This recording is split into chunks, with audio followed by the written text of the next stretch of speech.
The cottage doorway stood open to the evening air, and Rosalind Thorne's hand rested on the frame where she had steadied herself 100 times before.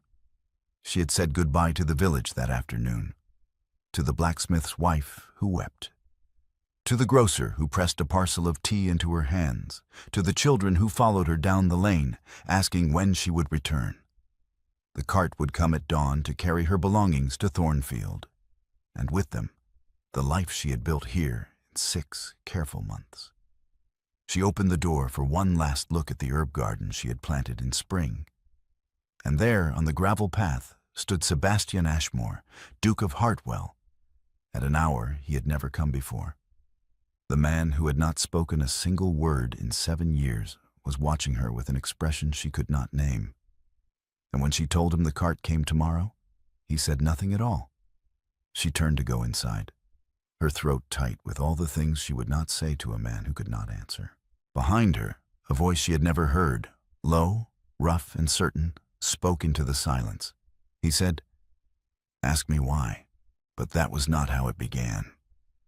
4 months earlier, the herb garden had worn frost like lace across the stone path, and Rosalind had been cutting rosemary in the pale light of dawn. She heard footsteps on the gravel, the same footsteps she had heard every morning for 3 months, passing her cottage on the way to the North Fields.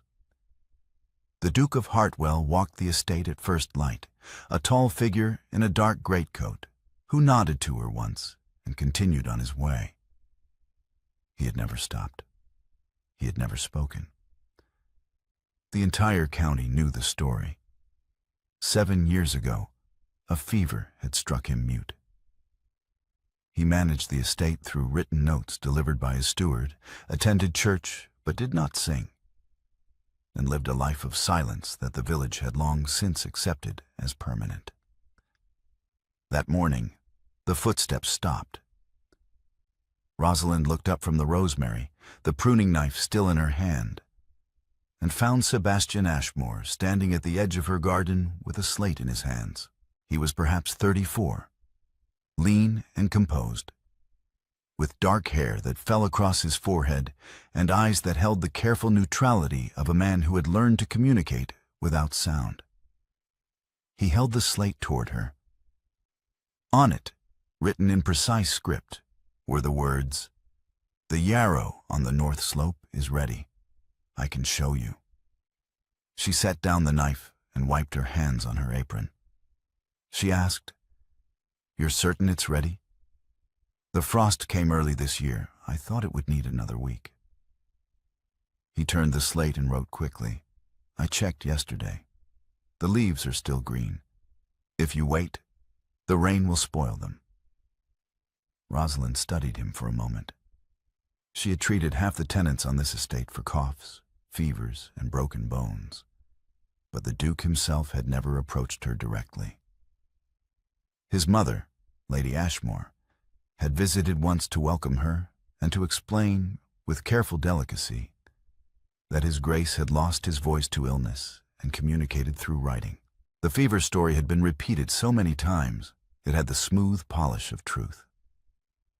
She said, "All right, I'll fetch my basket." She went inside and returned with a wicker gathering basket and a pair of gloves.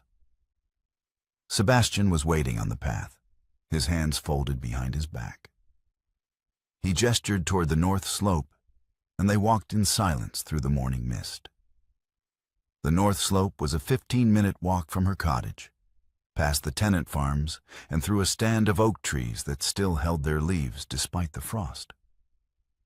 The ground was uneven, rutted from the autumn rains, and Rosalind kept her eyes on the path. She had walked these fields alone for months, learning the estate's geography through her work. She knew where the chamomile grew wild, where the tenants gathered nettles, where the blackthorn bloomed in spring. But she had never been to the north slope. It was too far from the village for casual foraging, and she had not yet needed yarrow in quantities large enough to justify the walk. Sebastian walked ahead of her, his stride long and sure. He did not look back to see if she followed. He simply assumed she would, and she did. The yarrow grew in a wide patch along the slope's eastern edge. The white flowers long gone, but the leaves still green and pungent. Rosalind knelt and began cutting the stems, working quickly with practiced hands. Sebastian stood a few paces away, watching the horizon. After a moment, he knelt beside her and began gathering the cut stems into neat bundles. She glanced at him and said, "You don't have to help." He picked up the slate, which he had brought with him, and wrote. "I know." They worked in silence for 20 minutes. The sun rose higher, burning off the mist, and the air warmed enough that Rosalind pushed back her shawl. When the basket was full, she stood and brushed the dirt from her skirt. Sebastian stood as well, and as she turned to start down the slope, her boot caught on a loose stone. She stumbled, her weight pitching forward, and his hand caught her elbow. The contact lasted 2 seconds. His grip was firm, steadying her without pulling, and then he released her immediately and stepped back. Rosalind straightened, her face warm, and said, "Thank you." He nodded once and gestured for her to walk ahead of him down the slope. They returned to her cottage in silence. When they reached the gate, Rosalind turned to him and said, "I'm grateful. I wouldn't have known the yarrow was ready." Sebastian inclined his head, then turned and walked back toward the great house. Rosalind watched him go, the basket heavy in her hands, and wondered why a duke who had not spoken in 7 years had taken the trouble to walk her to the north slope and kneel in the dirt to help her harvest herbs. The village of Hartwell was small, prosperous, and wary of strangers. Rosalind had arrived in late spring with a letter of introduction from the apothecary in her previous town, and a reputation for setting bones cleanly. Lady Ashmore had hired her as the estate herbalist after the previous healer. An elderly woman named Mrs. Croft had died in her sleep. The position came with a cottage, a small salary, and the understanding that Rosalind would treat the tenants and staff as needed. She had treated a broken wrist, 3 cases of fever, a dislocated shoulder, and more coughs than she could count.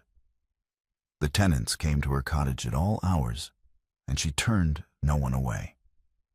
She worked from a kitchen table covered in drying herbs, her father's medical texts stacked on a shelf above the hearth, and a still room at the back of the cottage where she compounded remedies and stored her supplies.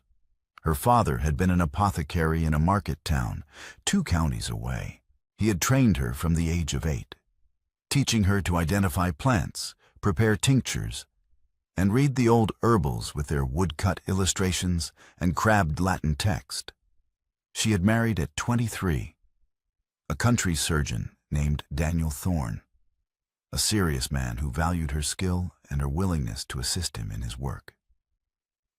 They had been married for 3 years when a fever swept through the town. Daniel had refused to abandon his patients. He had died in the 4th week of the outbreak, and Rosalind had buried him in the churchyard beside the apothecary's shop where they had met. She had left the town 6 months later. The memories were too thick, the streets too narrow, and everywhere she looked, she saw the shadow of the man who had loved her work before he loved her. She had never been certain the order reversed. Hartwell was far enough away that no one knew her story unless she chose to tell it. She did not choose to tell it. 3 weeks after the walk to the north slope, Sebastian appeared at her cottage door with a fox in his arms. Rosalind opened the door to find him standing on the threshold, his coat dusty and his expression carefully neutral. The fox was young, perhaps 6 months old, and its left hind leg was bent at an unnatural angle. It was wrapped in a piece of sacking, and Sebastian held it with the same steady care he had used to catch her elbow on the slope. He held out a slate with his free hand. On it, found on the east road, "Leg broken. Can you set it?" Rosalind stepped back and gestured him inside. She said, "Bring it to the table." She cleared the table of the yarrow she had been bundling and spread a clean cloth across the surface. Sebastian laid the fox down gently and stepped back. The animal's eyes were wide with fear, its breathing rapid, but it did not struggle. Rosalind examined the leg. The break was clean, just above the hock. She could set it, but the fox would need to be kept still for several days while the bone healed. She said, "I can set it, but it will need to stay here for at least a week. Longer if the leg doesn't heal straight." Sebastian nodded and wrote on the slate, "I will pay for its care." She replied, "You don't need to pay me, but you'll need to bring it food. I don't keep meat here." He wrote, "I will bring it tomorrow." She set the bone while Sebastian held the fox's body still. The animal made a high, keening sound, but it did not bite. When the splint was in place and the leg wrapped, Rosalind placed the fox in a wooden crate lined with straw and set it near the hearth. Sebastian stood by the table, watching. Rosalind washed her hands in the basin and dried them on a towel. When she turned, she expected him to leave. Instead, he pulled out a chair and sat down. She blinked and asked, "Do you want tea?" He picked up the slate and wrote, "If you are making it." Rosalind put the kettle on and set out 2 cups. They sat at the table in silence while the water boiled. The fox shifted in its crate, and Sebastian glanced toward it, his expression softening in a way that made him look younger. When the tea was ready, Rosalind poured and sat across from him. She said, "Where did you find it?" He wrote, "East Road, near the old mill. I think it was hit by a cart." She asked, "You were walking the East Road?" He nodded. She said, "That's a long way from the North Fields." He wrote, "I walked different routes. I like to see the estate." They drank their tea. Sebastian did not hurry. He sat with his hands folded around the cup, his posture relaxed in a way that suggested he was comfortable in her kitchen. When the tea was finished, he stood, inclined his head, and left. The next morning, he returned with a bundle of raw meat wrapped in cloth. He placed it on the table, checked the fox, and sat down again. Rosalind made tea. They did not speak, but the quiet felt companionable rather than awkward. He came again the following day, and the day after that. On the 4th day, Rosalind received a letter. It arrived by post in the late afternoon, a thick envelope with the seal of the Thornfield estate pressed into red wax. Rosalind opened it at the kitchen table and read the contents twice. The letter was from the steward of Thornfield, a large estate in the neighboring county. They were seeking a head herbalist to manage the stillroom and oversee the health of the tenants. The position came with a house, a generous salary, and the authority to hire an assistant. The letter was formal, courteous, and clearly written by someone who had made inquiries about her work. Rosalind set the letter down and stared at it. She had not applied for the position. Someone must have recommended her. Perhaps the apothecary who had written her letter of introduction, or one of the physicians she had assisted in her previous town. She did not sign the letter. She left it on the table, face up, and returned to bundling the yarrow. The next morning, Sebastian arrived to check the fox. The letter was still on the table. He glanced at it, then at her, but did not write anything. 2 weeks later, he brought a bird. It was a small brown thrush with a broken wing, and he carried it in his hands as carefully as he had carried the fox. Rosalind set the wing and placed the bird in a cage near the window. Sebastian stayed for tea. He sat at the table and watched her work, his slate resting on his knee, unused. The third animal was a hawk. It arrived on a cold morning in October, and this time Sebastian came with a note already written. Found in the West Wood. Wing damaged. I think it was shot. Rosalind examined the hawk's wing and found a small puncture wound, likely from a pellet. She cleaned the wound, applied a poultice, and wrapped the wing. The hawk was larger than the thrush, fiercer, and it watched her with eyes like polished amber. Sebastian sat at the table while she worked. The Thornfield letter had arrived again, a second copy, sent as a reminder. Rosalind had turned it face down when she saw the seal. She did not want to think about it while Sebastian was present. When the hawk was settled, Rosalind washed her hands and turned to find Sebastian watching her. She set down the towel and said, "You could leave them at the door. I would still treat them." He picked up the slate and wrote, "I know." She asked, "Then why do you stay?" He stared at the slate. His hand hovered over it, chalk poised, and then he wrote a single word and erased it. He wrote again and erased again. After a long moment, he set the chalk down and did not write anything. Rosalind watched him struggle to answer the question both of them understood. The moment stretched between them, and then Sebastian stood, inclined his head, and left. The Thornfield letter sat on the table, face down, for 3 days. On the 4th day, Rosalind turned it over and read it again. The offer was generous.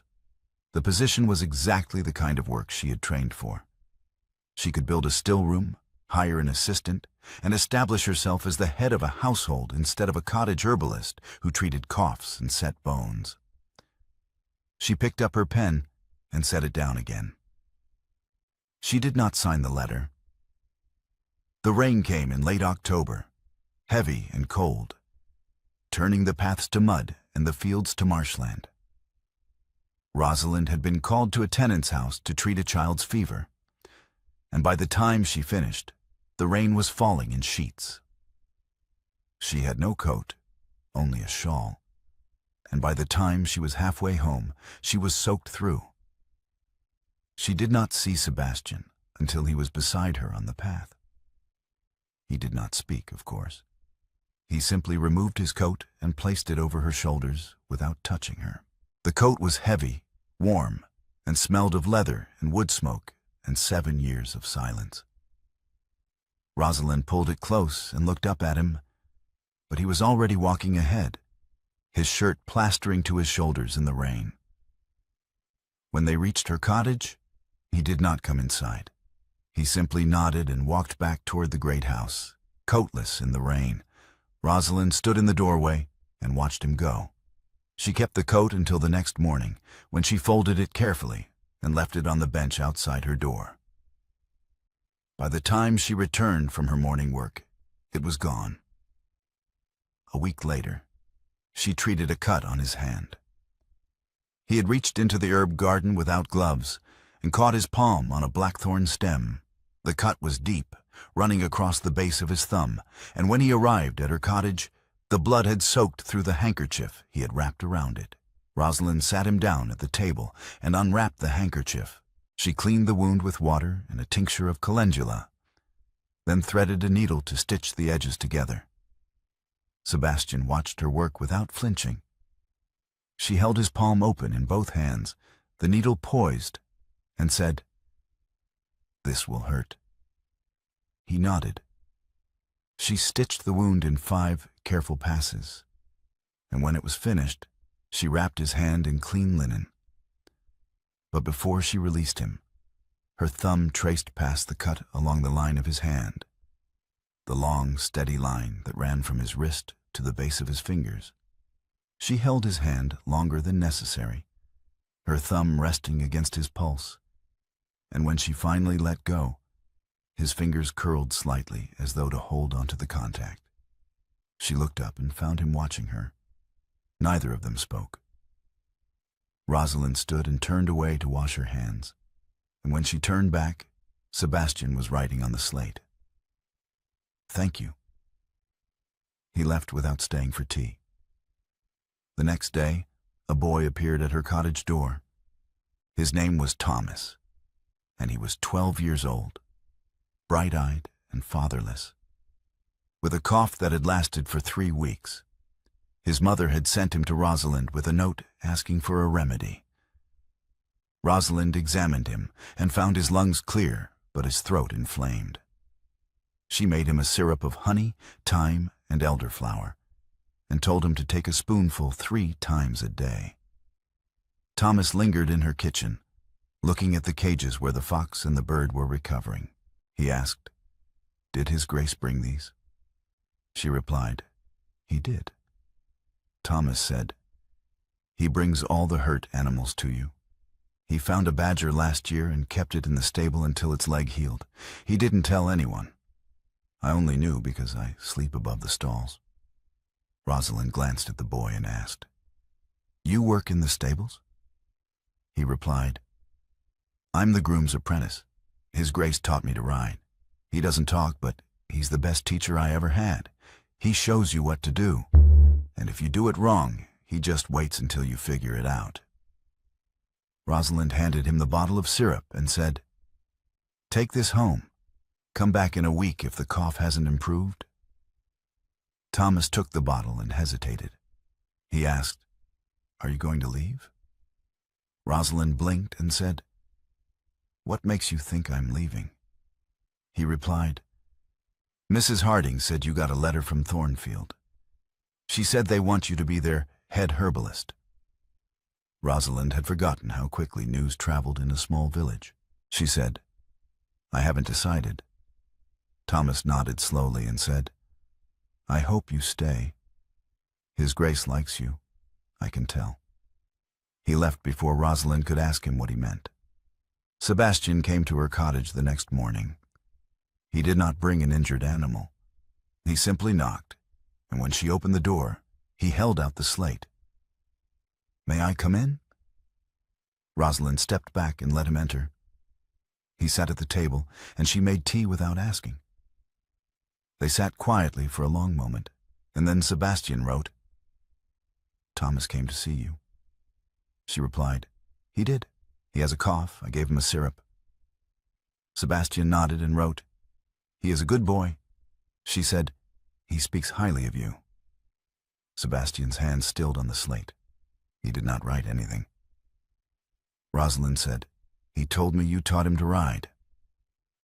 Sebastian nodded.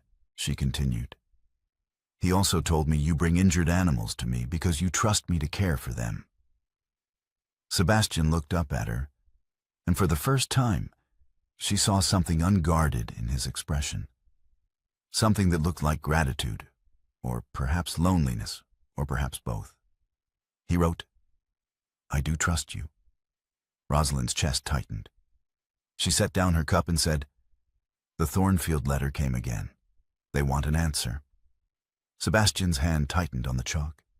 He wrote, "What will you tell them?" She replied, "I don't know." He put down the chalk and did not write again that visit.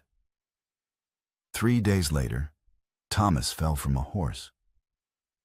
Rosalind was in her cottage when the stable boy came running, his face pale and his words tumbling over each other. He said, "Thomas fell, his arm. Please, miss, you have to come." She grabbed her bag and ran. The stable was dim and smelled of hay and leather. Thomas was on the ground near the mounting block, his face white with pain, his left arm bent at an angle that made Rosalind's stomach turn. Sebastian was kneeling beside him, one hand on the boy's shoulder. Rosalind knelt on Thomas's other side and examined the arm. The break was clean, just above the wrist, but the boy was shaking with shock and pain. She said, "I need to set it. It's going to hurt." Thomas nodded, his teeth clenched. Sebastian moved to hold the boy's shoulders, and Rosalind gripped Thomas's forearm. She counted to 3 and pulled. Thomas screamed, and Sebastian made a sound. It was low, involuntary, wrenched from his chest. A sound of anguish that had nothing to do with his own pain and everything to do with the boy's. It was not a word. It was not even a syllable. But it was vocal, and it was the first sound Sebastian Ashmore had made in 7 years. Rosalind's hands stilled. She looked up and met Sebastian's eyes across Thomas's body. His face was stricken, his mouth still open, and his hand was gripping Thomas's shoulder hard enough to leave marks. She finished setting the bone quietly and wrapped the arm in a splint. Thomas was crying softly, and Sebastian had not moved. When the splint was secure, Rosalind helped Thomas to his feet and sent him home with his mother, who had arrived moments after the bone was set.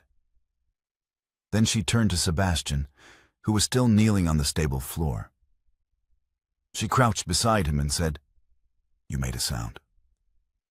He shook his head violently and stood, backing away from her. She said, "Sebastian, a sound is a beginning." He shook his head again and walked out of the stable. Rosalind did not follow him. That evening, Lady Ashmore summoned her to the great house. The drawing room was elegant and cold, decorated in shades of blue and silver. Lady Ashmore sat in a high-backed chair near the fire, her posture perfect, her expression unreadable.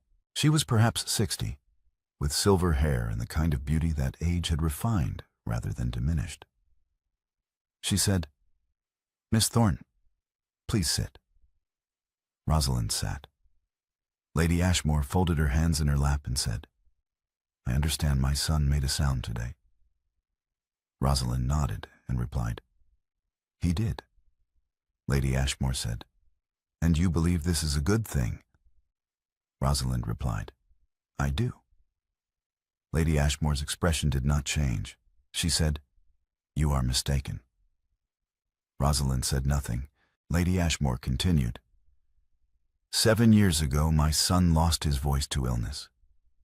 That is the story I have told, and it is the story this estate believes. But you are an intelligent woman, Miss Thorne. I think you have guessed that the truth is more complicated." Rosalind met her gaze and said, "I have." Lady Ashmore said, "Then you should also understand this. The man who spoke last was the man who shouted at his brother on a cliff edge. That is the voice waiting. If you make him speak, you make him remember why he stopped." Rosalind's hands tightened in her lap. She said, "You have kept him in a prison and called it protection." Lady Ashmore's eyes hardened. She said, "I have kept him alive." The quiet stretched between them. Then Rosalind said, "You lost one son. Are you willing to lose the other to silence?" Lady Ashmore replied, "I have not lost Sebastian. He is here. He manages the estate. He is present." Rosalind said, "He is not living. He is enduring." Lady Ashmore stood and said, "You may go, Miss Thorne. I have said what I came to say." Rosalind stood as well. She met Lady Ashmore's gaze and said, "I will not make him speak, but if he chooses to, I will not stop him." Lady Ashmore's expression did not change. She said, "Then you do not understand the cost." Rosalind left the great house and walked back to her cottage in the dark. When she arrived, she found the Thornfield letter on the table where she had left it.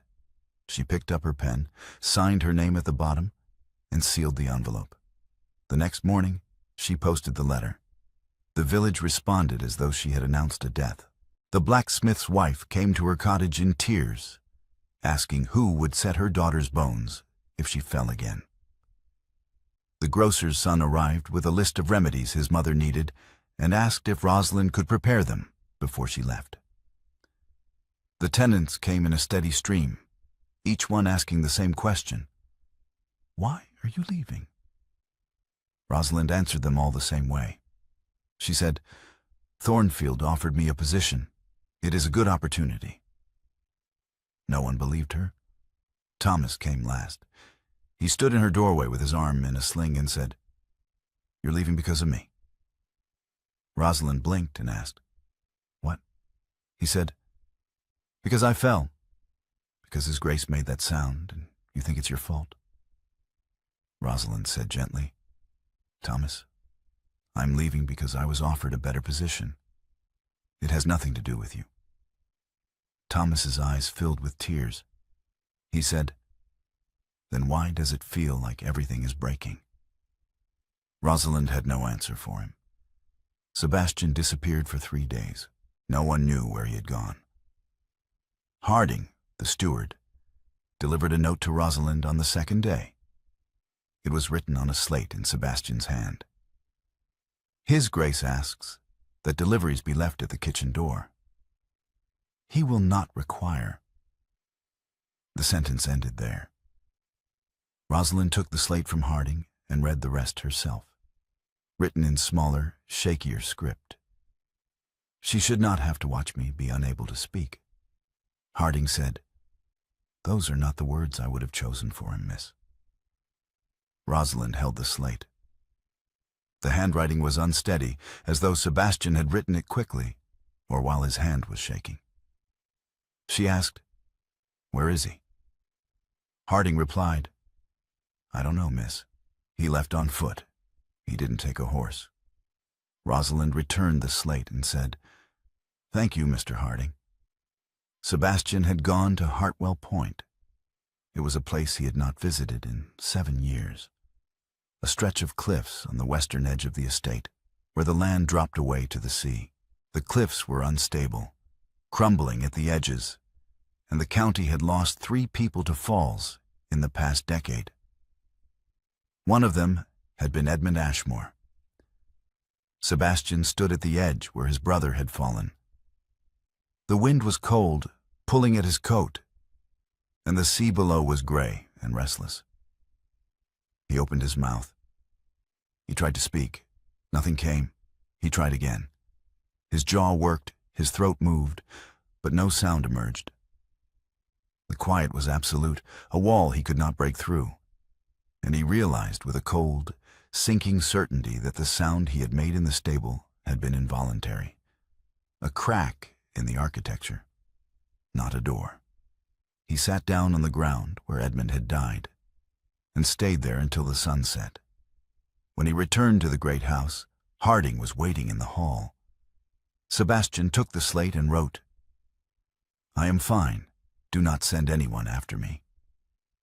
Harding said, "Miss Thorne is leaving, Your Grace." Sebastian nodded. Harding continued, "She posted the letter to Thornfield 3 days ago. The cart comes tomorrow at dawn." Sebastian stared at the slate. Then he turned and walked to his study. Rosalind packed her belongings that evening. She folded her dresses, wrapped her father's medical texts in cloth, and placed her instruments in their case. The cottage felt smaller with everything packed, and she moved through the rooms as though saying goodbye to each one. She said goodbye to the tenants. She said goodbye to Thomas, who cried and then hugged her fiercely with his good arm. She said goodbye to Harding, who shook her hand and told her she would be missed. She did not say goodbye to Sebastian. The evening was cool and still, and Rosalind opened the cottage door for one last look at the garden she had planted. The rosemary was thriving, the yarrow had been harvested, and the blackthorn was bare but alive.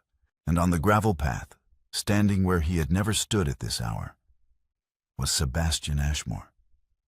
He was watching her with an expression she could not name. His hands were empty, no slate, no chalk, nothing to write with.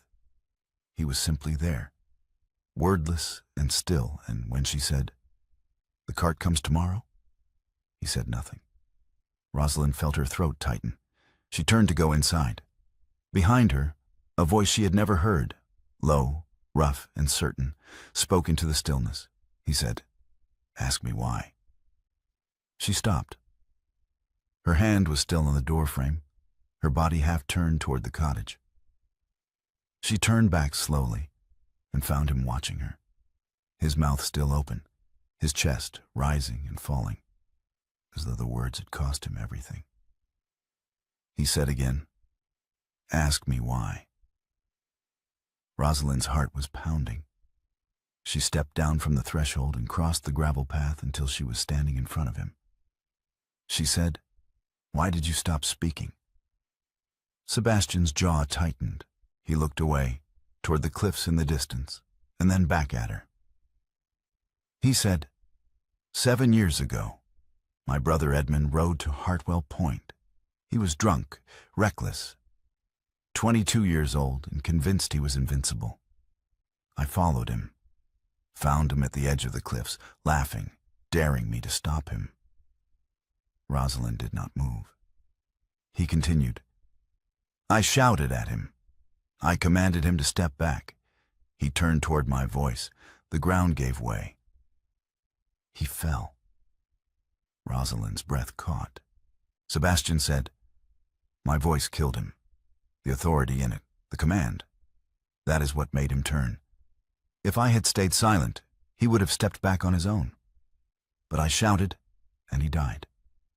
Rosalind said, "It was not your voice. It was the ground." He replied, "I know that. Rationally, I know. But my body remembers. I opened my mouth, I spoke, and my brother fell. I have not spoken since, because I could not trust my voice not to cause harm again." Rosalind took a step closer and asked, "Why are you speaking now?" Sebastian met her eyes and said, "Because you are leaving, and I cannot let the same instinct that cost me Edmund cost me you."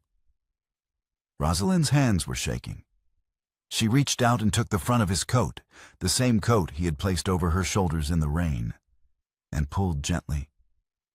She said, "Come inside." Sebastian stepped forward.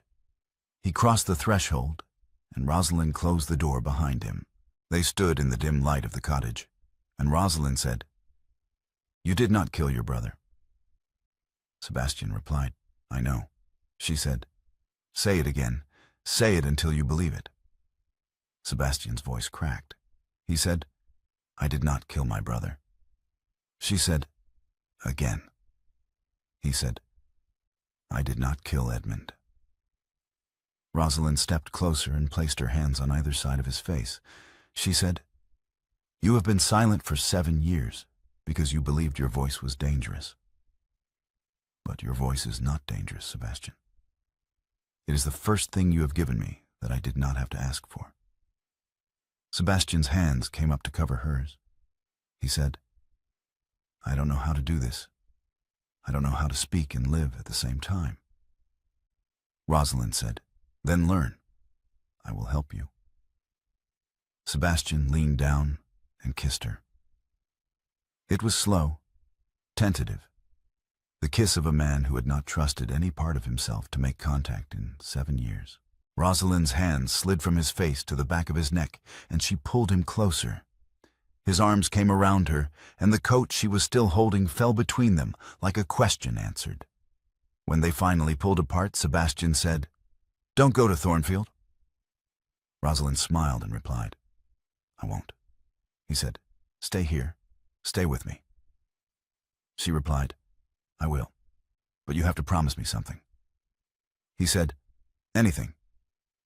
She said, "You have to go back to the cliffs, and you have to speak Edmund's name aloud, not to punish yourself, to remember him." Sebastian's hands tightened on her waist. He said, "I don't know if I can." Rosalind said, "You can, and I will be with you." 6 months later, the herb garden bloomed in the early light of dawn. Rosalind was sitting on the bench outside her cottage, bundling chamomile, when she heard footsteps on the gravel path. She looked up and saw Sebastian walking toward her, a cutting in his hand. He stopped at the bench and held it out. He said, "Yarrow, you said you needed it last Tuesday." Rosalind took the cutting and smiled. She said, "You remembered."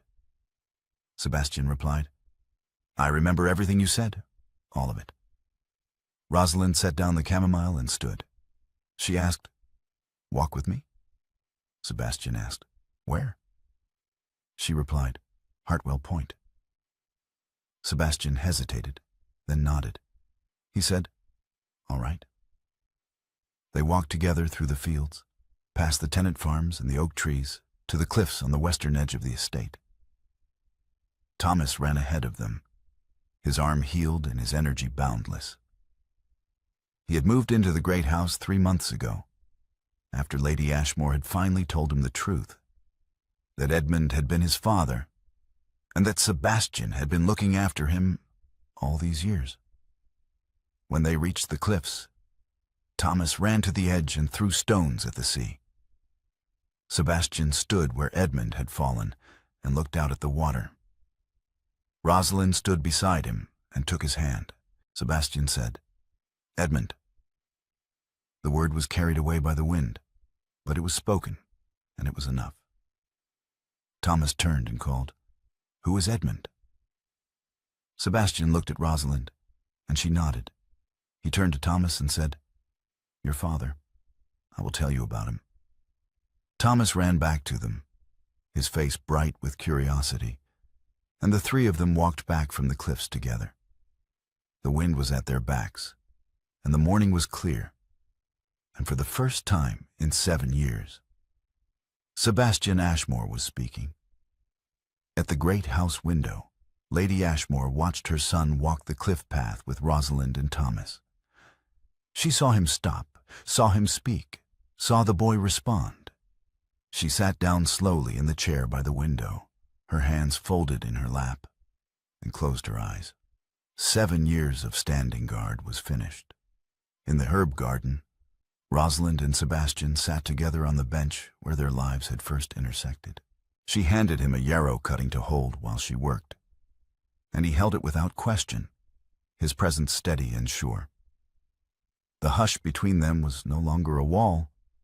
It was a choice, one they could make together, or not, as they wished.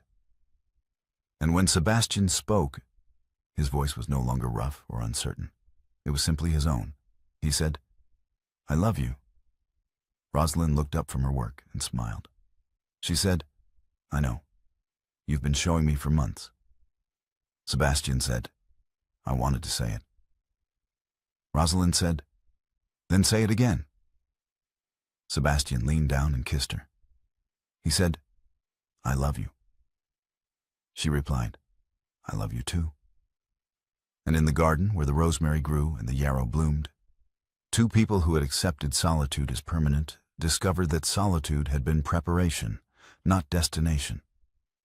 They had found each other in the quiet, and now, in the speaking, they would build a life together.